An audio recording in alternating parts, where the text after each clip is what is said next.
PM Modi का Indo Pacific दौरा, 3 देश 3 ऐतिहासिक पल।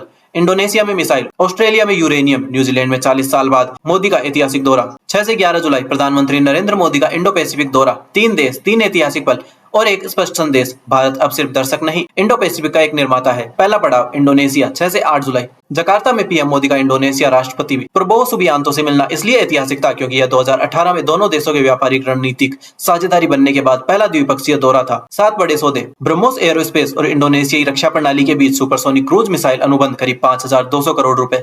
बायर डायनेमिक्स और इंडोनेशिया की रिपब्लिक कॉर्प के बीच अस्त्र बियॉन्ड विजुअल रेंज मिसाइल समझौता।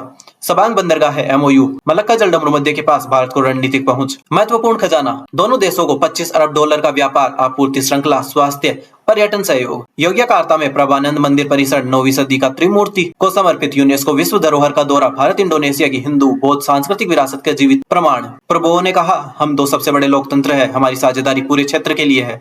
दूसरा पड़ाव ऑस्ट्रेलिया, 8 से 10 जुलाई, सबसे बड़ी उपलब्धि। मेलबर्न में तीसरे भारत ऑस्ट्रेलिया वार्षिक शिखर सम्मेलन में पीएम मोदी और पीएम एंथनी अल्बनीज ने 18 उपलब्धियों की घोषणा की। सबसे बड़ी यूरेनियम डील, 2014 में भारत और ऑस्ट्रेलिया के बीच परमाणु सहयोग समझौता हुआ था, लेकिन 11 साल तक यूरेनियम निर्यात इसलिए नहीं हो पाया क्योंकि ऑस्ट्रेलिया को डर था कि भारत, जो परमाणु अप्रसार संधि यानी एनपीटी का हस्ताक्षर करता नहीं है, इसे यूरेनियम का सैन्य उपयोग कर सकता है। 9 जुलाई को वो इंतजार खत्म हुआ। दोनों नेताओं ने प्रशासनिक व्यवस्था पर हस्ताक्षर किए जो केवल शांतिपूर्ण उद्देश्यों के लिए यूरेनियम निर्यात की अनुमति देती है। भारत 2047 तक 100 गीगावाट परमाणु ऊर्जा क्षमता का लक्ष्य रखता है। ऑस्ट्रेलिया दुनिया में सबसे ज्यादा यूरेनियम भंडार वाला देशों में है। मोदी ने कहा, ऑस्ट्रेलिया के विशाल यूरेनियम भंडार भारत की परमाणु यात्रा से सीधे जुड़े हैं। यह एक ऐतिहासिक अवसर है।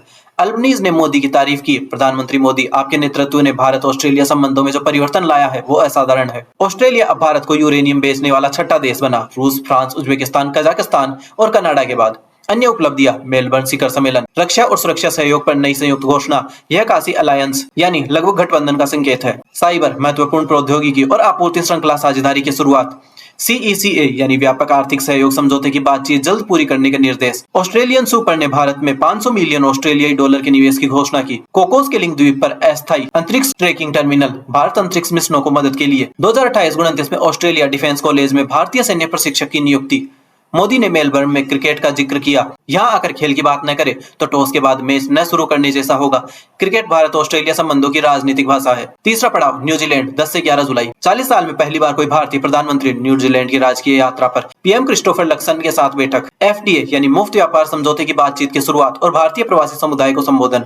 यह दौरा क्यों महत्वपूर्ण है? इंडो पैसिफिक में चीन की बढ़ती उपस्थिति के बीच यह दौरा भारत एक्ट ईस्ट और महासागर दृष्टि को नई जमीन देता है। मोदी ने कहा, यह दौरा एक्ट ईस्ट नीति, महासागर दृष्टि और एक स्वतंत्र खुले इंडो पैसिफिक के प्रति हमारे दृष्टिकोण को मजबूत करेगा। ब्रह्मोस भी की यूरेनियम मिला, साबांग मिला।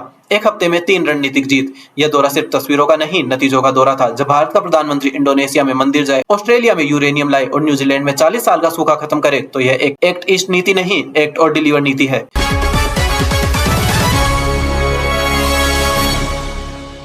जयपुर